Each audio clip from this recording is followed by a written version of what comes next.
In today's video, I'm going to teach you how to QuickBooks work for Payroll Report 2026, step by step. Let's get started inside QuickBooks Online. First, sign into your company file so you land on the main dashboard. Make sure your account includes payroll and that you have permission to view payroll reports. This ensures everything we're about to see is available to you. On the left-hand side, look for the navigation panel. This vertical menu is where most tools live in QuickBooks. We'll be working from here to find the reporting area that contains payroll. Next, select reports from that left panel. This opens the reporting center, where QuickBooks organizes everything into convenient sections. If you don't immediately see what you need, don't worry. We're heading to a specific tab that groups the most common ready-to-use reports. At the top of the reports page, click the Standard tab.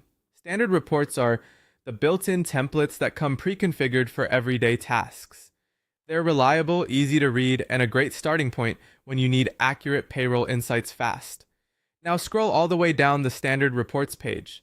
QuickBooks Groups, Categories by Function, and Payroll is typically located near the bottom. Take your time here. The list can be long, and it's easy to miss the right section if you rush. Look for the Payroll section header.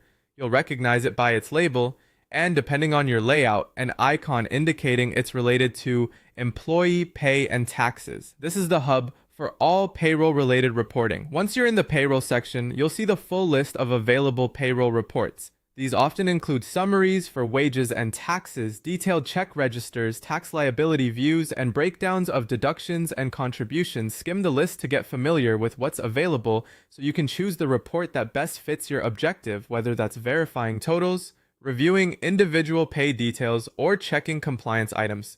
Click into the payroll category to open it, then select the report that aligns with your needs. Opening it will load a default view, and from there, we'll fine-tune the time frame so the numbers reflect exactly what you want to review.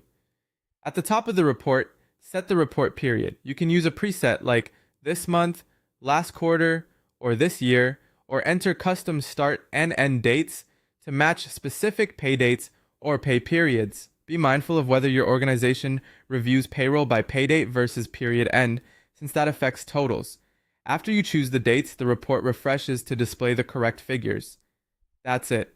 You've navigated to reports, opened standard reports, found the payroll section, selected your report, and set the period for precise results. If you don't see payroll options, double check your subscription and user permissions and try refreshing or using a private browser window. Thanks for watching, and pause this video anytime to follow along step by step.